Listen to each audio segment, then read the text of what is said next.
বন্দে বিষ্ণু, বন্দে বিষ্ণু। আজ থেকে চন্দ্রকান্তার এক নতুন জীবন শুরু হবে। ন্যায় বিচার, ন্যায় বিচারের জন্য আপনার সামনে আপনাকে সাক্ষী রেখে যুদ্ধের ঘোষণা করলাম। আর এক নতুন বিজয়গড়ে স্থাপনার জন্য সেই মায়াবী অস্ত্র।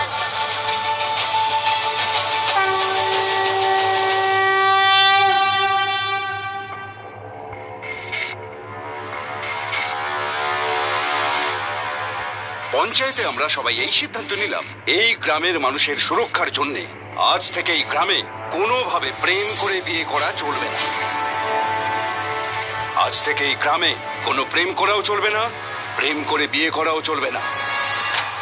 না না, প্রেম কি কোনোভাবে করা যায় নাকি? প্রেম তো নিজে থেকে হয়ে যায়, আর প্রেমে কেউ বাধাও দিতে পারে না।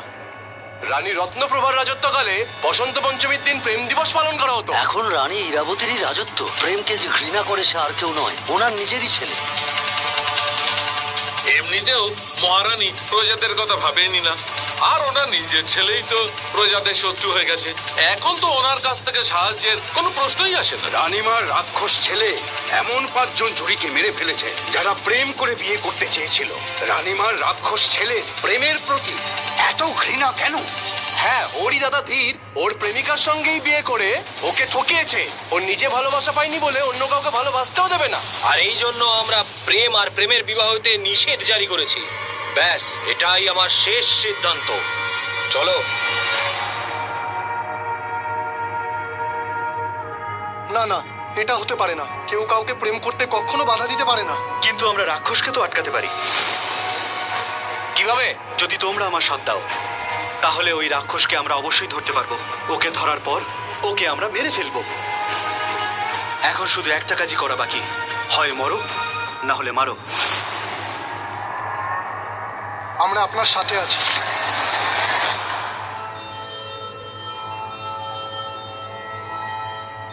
একটা গুরুত্বপূর্ণ কথা বলার ছিল। আমারও। কোথায় গেছিলে তুমি? নিজের ভুলে আমি আবার সেই এক ভুল। আচ্ছা, সব কথা বাদ দাও, আগে আমার কথাটা শোনো। খুব জরুরি কথা ছিল তোমার না, সাথে। আমার কথাটা বেশি গুরুত্বপূর্ণ। তোমার কথা শোনা আমার উচিত ছিল।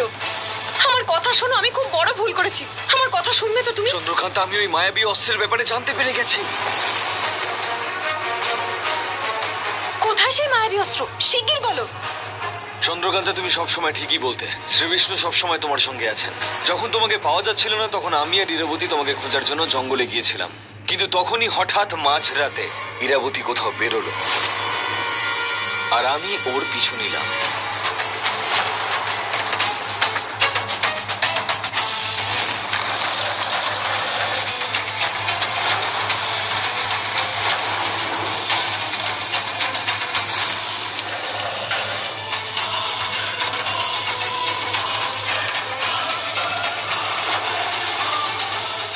তুমি সেই মায়াবী অস্ত্র পেয়েছো? না, কিন্তু ওর কাছে পৌঁছানোর পথ খুঁজে পেয়েছি চন্দ্রকান্তা। আমি জানতাম বিষ্ণুদেব মায়াবী অস্ত্রের কাছে আমাদেরকে ঠিক পৌঁছে দেবেন। পথ দেখিয়েছেন। তার জন্য আমাকে যতই দুঃখ কষ্ট সহ্য করতে হোক না কেন, আমি সব সহ্য করব। বন্দে বিষ্ণু, বন্দে বিষ্ণু, বন্দে বিষ্ণু। শেষ পর্যন্ত আপনি আমাকে লক্ষ্যে ঠিক পৌঁছে দিলেন, যার জন্য আপনি আমায় বাঁচিয়ে রেখেছেন। ধ্রুব, আজ রাতে সেই মায়াবী অস্ত্র আমরা লাভ করেই ছাড়বো, যতই বিপদ আসুক। চলো।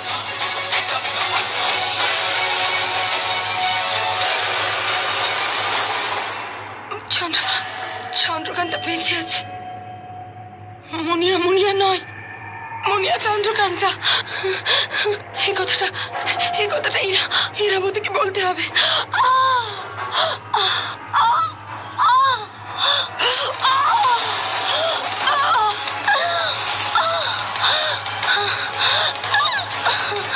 চন্দ্রকান্তা, ইরাবতী, চন্দ্রকান্তা বেঁচে আছে।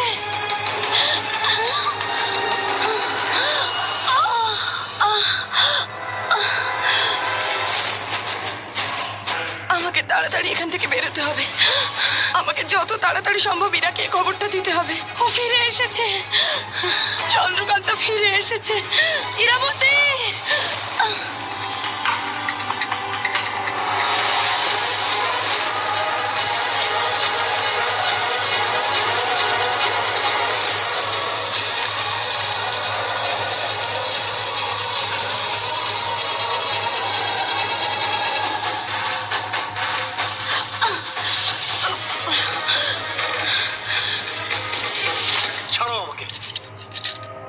বলছি ছাড়ো আমাকে।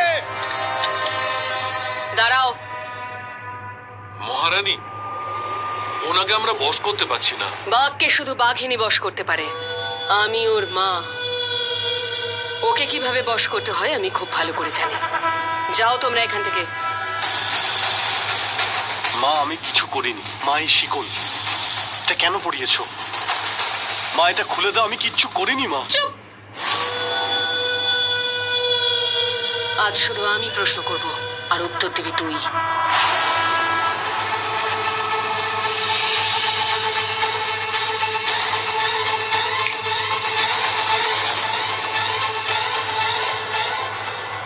অনেক কাণ্ড ঘটিয়েছিস তুই, আমাকে খুব জ্বালাতন করেছিস। প্রথমে মুনিয়াকে অপহরণ করলি, তারপর ওকে জোর করে বিয়ে করলি, আর সকাল পর্যন্ত ওর ইচ্ছের বিরুদ্ধে ওকে বন্দি করে রাখলি।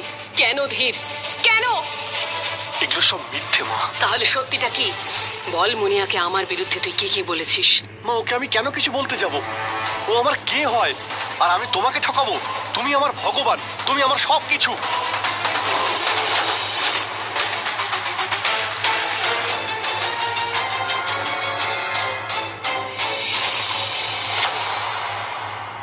শোনো শোনো শোনো, তাড়াতাড়ি আমার সঙ্গে চলো। ভদ্রমা কারাগার থেকে পালিয়েছেন, ওনাকে না খুঁজে নিয়ে এলে রানীমা আমাদের মেরে ফেল। দেখ বাবা, সত্যি বল, সত্যি বল তুই মুনিয়াকে কি কি বলেছিস?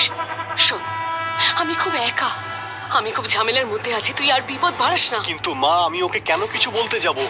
কি মনে হয় তোমার যে তোমার ধীর তোমাকে ঠকাতে পারে? আর তুমি তুমি আমাকে এই অবস্থায় দেখছো? খুব কষ্ট হচ্ছে মা। কষ্ট তো আমার হয়েছিল যখন আমি তোকে ফাঁসির শাস্তি শুনিয়েছিলাম, কিন্তু তুই বেঁচে গেলি কি করে? আগে এটা বল, তুই বল, কে বাঁচিয়েছিল তোকে? মনে কর ধীর, বল আমাকে। তুই যখন ফাঁসিতে ঝুলছিলি তারপর কি হয়েছিল বল, মনে কর ধীর, মনে কর, বল আমায়, বল কি দেখছিস তুই?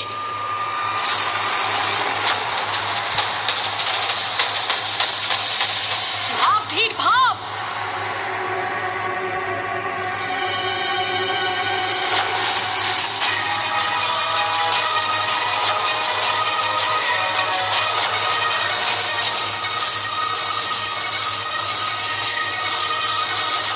ওটা মুনিয়াই ছিল। হ্যাঁ ওই মুনিয়াই, ওই কিছু করেছিল। আমি বারবার ওর মুখটাই কেন দেখতে পাচ্ছি? মনে করার চেষ্টা কর ধীর। মা ও রানীমা, ভদ্রমা কারাগার থেকে পালিয়ে গেছে। আমাদের প্রহরীরা পিছু নিয়েছে। জীবিত বা মৃত বলেছে ধরে আনবেই। ভদ্রমার জ্ঞান ফিরে এসেছে। না, ওনাকে যেন প্রহরীরা ধরতে না পারে। সবার আগে আমি ওনার সঙ্গে দেখা করব। আমি। মা তুমি, মা মা তুমি আমার কথা শুনে যাও মা।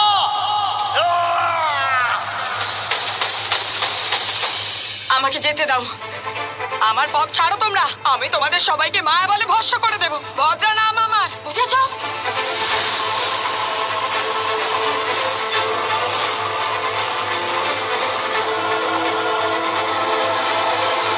কি হচ্ছে এখানে? ইরা, ইরা, ইরা, আমার তোর সাথে খুব জরুরি কথা আছে। রানীমা, রানীমা সরো। রানীমা, ভদ্রমার জ্ঞান ফিরে এসছে। জানেন ওনার জ্ঞান ফিরে এসছে। সেটা আমি জানি।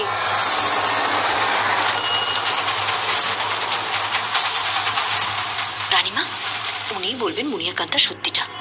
বলুন ভদ্রমা, আপনার মুখটা খুলুন এবার, সবকিছু বলুন ওনাকে। গয়না কি বলছিল?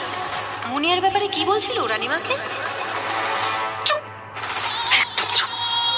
এখনো কেউ জানে না, আর কেউ যেন জানতেও না পারে যে ভদ্রমাকে কারাগার থেকে এখানে নিয়ে আসা হয়েছে। রানীমা, এই সৈনিকদের থেকে তো আপনি ওনাকে বাঁচাতে পারেন। তাহলে বাঁচানো নাকি? ভালো করেই জানি।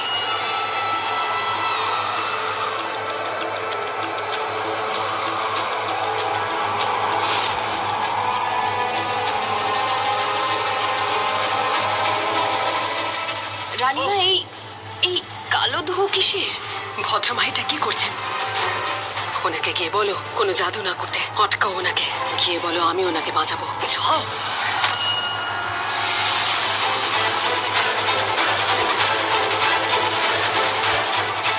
হচ্ছে আমাকে বাঁচানোর জন্য ইরাবতী এই জাদু করছে। আমায় মায়া শক্তি প্রয়োগ করে এই ধোঁয়া সরাতে হবে।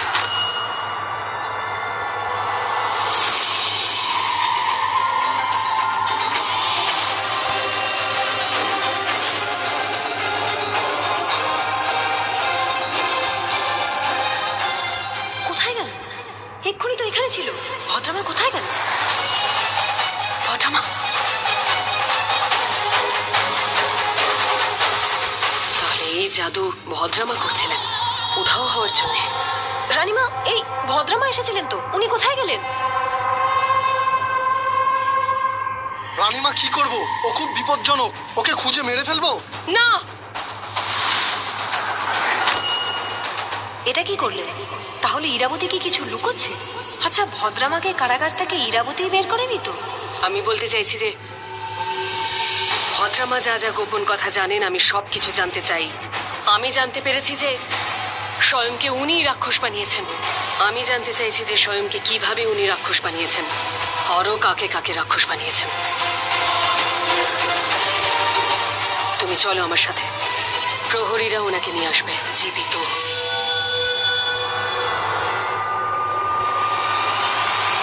আপনি এটা ভাবলেন কি করে যে ভদ্রামা আপনার ছেলেকে রাক্ষস বানিয়েছে? হ্যাঁ, এক তো আপনার জন্য এতদিন অজ্ঞান হয়ে পড়েছিলেন। শুরু থেকে এখন অব্দি যা যা করেছেন উনি তা আপনার কথাই করেছেন। আর আপনি কি করলেন? আপনার সমস্ত দোষের ভাগিদার ওনাকে বানালেন। তুমি ধীরের ভালোবাসায় এতটা অন্ধ হয়ে গেছো যে তোমার মাথাই খারাপ হয়ে গেছে। আমি ওখানে যা কিছু করেছি ভদ্রামার ভালোর জন্য করেছি। তুমি খুব ভালো করে জানো যে সবাই এটাই জানে যে ভদ্রামা কারাগার থেকে পালিয়ে গেছেন, আর বিজয়গড়ে পালিয়ে যাওয়ার শাস্তি হলো মৃত্যু। ওনাকে এই মৃত্যুর হাত থেকে বাঁচানোর জন্য আমাকে এই নাটকটা করতে হলো, না হলে আমার প্রহরীরা ওনাকে দেখলেই মেরে ফেলতো। হায় হায়, আপনার প্রহরীরা আপনার কথা চলে নাকি আপনি ওদের কথায় চলেন? বলতেই পারতেন যে ভদ্রামাকে কিছু করতে না, বিষয়টা এখানেই শেষ হয়ে যেত। না, বিষয়টা এখানে শেষ হতো না, বরং আমার দুই ছেলে আমাকে শেষ করে দিয়েছে। স্বয়মের রাক্ষস রূপ সবাই দেখে ফেলেছে। আর ধীর, সে তো ফাঁসির মঞ্চ থেকে পালিয়ে গেছে। এসব কিছুর জন্য সবাই আমাকে দায়ী করছে, কিন্তু না, আমি এটা হতে দিতে পারি না। বিজয়গড়ের প্রজাদের সামনে আমার সম্মান, আমার ভাবমূর্তি বজায় রাখতেই হবে। প্রজাদের সামনে নাকি আপনার ওই মুনিয়া আর ওর ভাই ধ্রুবর সামনে? তুমি যা ভাবার তা ভাবো, বুঝেছো তুমি? ভদ্রামাকে শুধু আমি জীবিত চাই, ব্যাস। আমি শুধু এটুকু জানি, ওনার জ্ঞান ফেরার সাথে সাথে উনি আমার কাছে আসছিলেন সেই গোপন কথাটা বলতে, যা উনি জানতেন। আপনি তো সেটাই জানতেন না যে ওনার জ্ঞান ফিরে এসছে? না মানে, আপনি কি করে জানলেন যে উনি জ্ঞান ফেরার পর আপনার কাছেই আসছে? মূর্খ কোথাকার, আমি জানতাম জ্ঞান ফেরার সাথে সাথে উনি আমার কাছে আসবেন, আর এসেও ছিলেন। সূর্যাস্তের আগে যদি উনি আমার কাছে না আসেন, তাহলে এটা ধরে নিতে হবে যে উনি অন্য কারুর কাছে গেছেন, আর অন্য কেউ ওনাকে বন্দি করেছে আর আমার কাছে আসতে বাধা দিয়েছে। হ্যাঁ, তো ঠিকই আছে, আমরা সূর্যাস্ত অবধি এখানেই অপেক্ষা করি, ঠিক আছে? টাটকা সবজি সস্তায় পাবেন, সস্তায় পাবেন। নিয়ে যান, সস্তায় সবজি পাবেন, টাটকা সবজি। হ্যাঁ, সবই টাটকা, সবই টাটকা। হ্যাঁ, দেখুন। জল, একটু জল দাও, দাও না।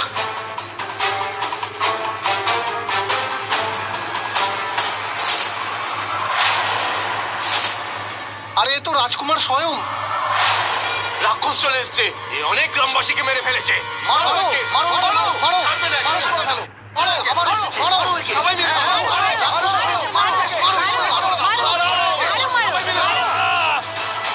দাঁড়াও, না হলে আমি সবাইকে মেরে ফেলবো। এই পাথরটা আমার বন্ধু চন্দ্রকান্তার জন্য।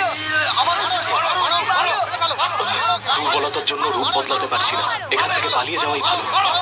আরে মারো ওকে, পালাচ্ছে। একে পাথর মারছো কেন? আরে কাকা, আমরা পাথর না মারলে ও কি আমাদের ছেড়ে দিত? ও আমাদের সবাইকে মেরে ফেলতো। তাহলে কি ওকে নেমন্তন্ন করে বলবো যে আমাদের বৌমাকে তুলে নিয়ে মেরে ফেলো?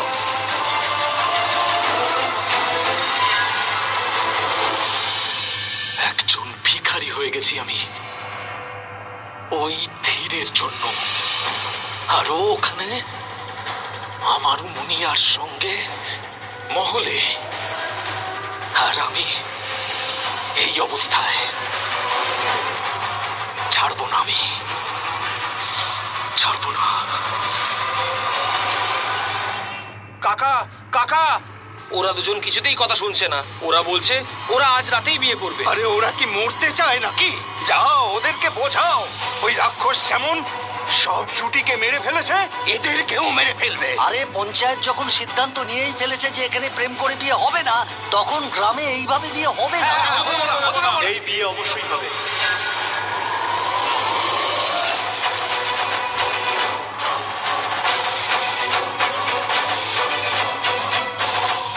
বিয়ে নয়, চিতা জ্বলবে। তুমি গ্রামের সবাইকে মেরে ফেলতে চাইছো কেন? কেউ মরবে না, আমি আপনাদেরকে কথা দিচ্ছি যে এইবার নবদম্পতিদের কেউ মরবে না। আমি তাদের রক্ষা করব। আমার উপর ভরসা রাখুন, বিশ্বাস করুন। আরে রাক্ষস যখন সবার প্রথমে তোমাকেই মেরে ফেলবে, যদি তুমিই মরে যাও তাহলে গ্রামের লোকেদের কে বাঁচাবে? না কাকা, আপনি হয়তো জানেন না, এ আমাদের মতো সাধারণ নয়। এ সেনাপতি ধীরের সব থেকে কাছের লোক, একজন মায়াকুমার, বিজয়গড়ের বড় মায়াকুমার। যখন ও বলছে যে ও কাউকে মরতে দেবে না, তাহলে মরতে দেবে না।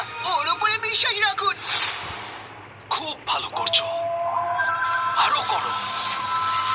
আমার খিদে আর তৃষ্ণা মেটানোর জন্য তাজা রক্তের ব্যবস্থা করছো তোমরা। আজ রাত্রে আমার শক্তি আবার ফিরে আসবে, আর তারপর আমি খুঁজবো ওই দুজনকে।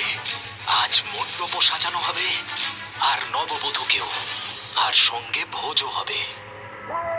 কিন্তু এই ভোজ শুধু আমার হবে, আর এই ভোজে থাকবে 56 ভোগ, আর এই 56 ভোগে থাকবে এই গোটা গ্রামটাই। চলো মেঘ, সবার সামনে তোমার হ্যাঁতে হ্যাঁ তো মিলিয়ে দিলাম, কিন্তু পরিকল্পনাটা কি? তুমি এদের মৃত্যুর হাত থেকে বাঁচাবে কি করে? মরার পালা আমাদের নয়, ওদের। এবার ইরাবতীর রাক্ষস বংশ শেষ হবে। ইরাবতীর সাম্রাজ্যকে শেষ করার এটাই সুবর্ণ সুযোগ। এই স্বয়ং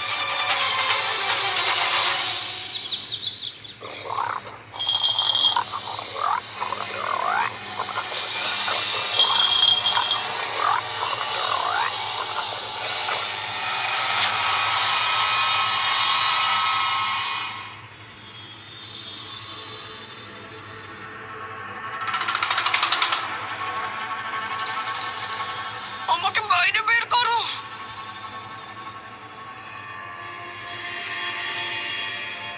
এই শব্দ কোথা থেকে আসছে? কে?